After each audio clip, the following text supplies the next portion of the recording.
کس طرح دینا چاہتے ہیں اس کا بندوبست کر رہے ہیں. دین اللہ کا ہے، یہ دین نہیں مٹے گا. دین تو قائم. ہاں ہماری وجہ سے دین کو جو نقصان پہنچتا ہے، ہمارے اعمال سے، ہماری باتوں سے، ہمارے نفاق سے، ہماری کمزوریوں سے، اس کا ہمیں جواب دینا پڑے گا. اس کے ہم ذمہ دار ہیں. تو آج اگر یہ فینومینا نہ ہوتا اور ہم اپنی تاریخ کے اسی مقام پر فائز ہوتے جس میں تھے ہم کبھی، اور وہی قیادت آج ہمارے ہاتھ میں ہوتی، علم و حکمت کے چشمے ہمارے اندر سے پھوٹ رہے ہوتے،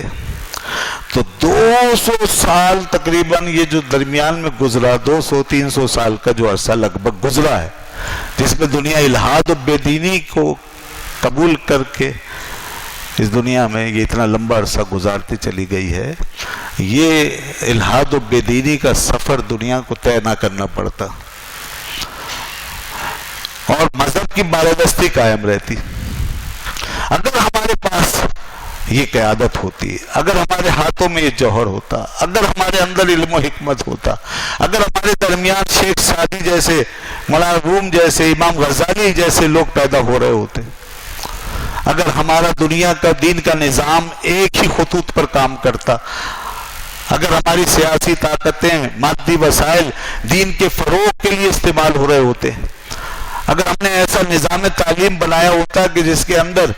ہمارے بچے دنیاوی تعلیم کے ساتھ ساتھ دینی تربیت بھی حاصل کر رہے ہوتے اور دین کی تربیت سے لبریز ہو کے نکل رہے ہوتے، اگر یہ ایسا نظام ہوتا اور ہمارے اندر یکسوئی ہوتی اور ہماری بالادستی قائم ہوتی، ہمارے اندر اقتدار کی کشمکش نہ ہوتی، یہ حرص و ہوس نہ ہوتی، یہ مال و دولت کا چکر نہ پڑتا اور ہم ایک دوسرے سے نبرد آزمن نہ ہوتے، تو آج ہمارے پاس یہ پاور سٹرکچر ہمارے ہاتھوں میں ہوتا. مگر وہی ہوا کہ ہمارا ٹیلنٹ ضائع ہو گیا، بکھر گیا، ہماری ذہانت ہمارے کام نہ آ سکی. اس پیریڈ میں، اس زوال پذیر دور کے اندر بھی اپنے تئیں خود بخود اللہ تعالیٰ کے بنائے ہوئے اس نظام کے تحت، توالد و تناسل کے اس نظام کے تحت ایسے ایسے لوگ آتے رہے ہیں، ایسے ایسے قابل، ماہر، لائق، فائق لوگ کہ جنہوں نے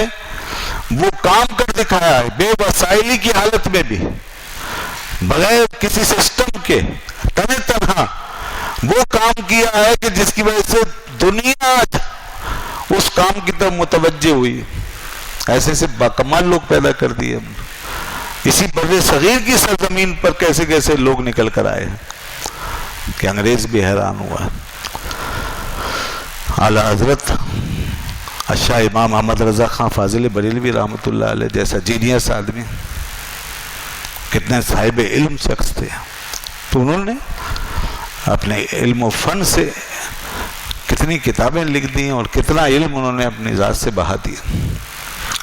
اس طریقے سے اور بھی کئی لوگ ہوتے رہے ہیں. تو بہرحال مگر یہ چیز اپنی افادیت کے حوالے سے محدود ہو گئی نا. جب سسٹم نہیں رہا، ہم اس کو پروپیگیٹ نہیں کر سکے، پروجیکٹ نہیں کر سکے، دنیا کو پیغام پہنچا نہیں سکے، تو اس لیے انہوں نے خود سے جہاں جہاں تک رسائی حاصل کرنا چاہیے کر لی. آج جب مغرب میں علم و فکر کو آزادی ملی تھی تو انہوں نے اسی آزادی کے ہاتھوں بڑی لمبی لمبی چھلانگیں لگائیں، اور وہ صدیوں پہلے ان بزرگوں اور ان ہستیوں کو جن سے ہم نے عملاً استفادہ چھوڑ دیا، جن سے ہم نے علمی عقلی سطح پر تعلق کمزور کر لیا یا بالکل منقطع کر لیا تھا، ان ہستیوں کو انہوں نے صدیوں کی گرداب سے نکال کر اپنے یہاں پھر ریسرچ و تحقیق کا موضوع بنایا اور ان پر باقاعدہ اسٹڈی کی، کام کیا اور بہت کچھ ان کے بارے میں نکال کے دنیا کے سامنے رکھ دیا. حضرت مولانا روم رحمۃ اللہ علیہ ہماری علمی اور دانشوری کی تاریخ میں بہت بڑا نام ہے. علم و حکمت کا ایک اتنا اونچا اتنا روشن مینار ہے کہ آپ دنیا میں علم و حکمت کے جہانوں میں جس جہت پہ بھی کھڑے ہو کے دیکھیں،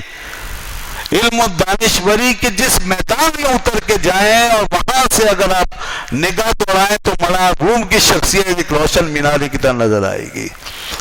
آپ ان کو ضرور دیکھیں گے، بشرطے کہ میدان علم و حکمت کا ہونا چاہیے. تو وہ ایسی شخصیت جس نے قیامت تک کے لیے اپنی یہ حیثیت، اپنا یہ مقام ریزرو کروا لیا ہے، جن کی جو اپنی شخصیت کے ساتھ کہیں بھی سمجھوتا کرتے نظر نہیں آ رہے اپنے مقام کے ساتھ، اور کوئی ان کا ثانی اور پیرلل دنیا میں ہمیں دکھائی نہیں دے رہا، جن کے اب بھی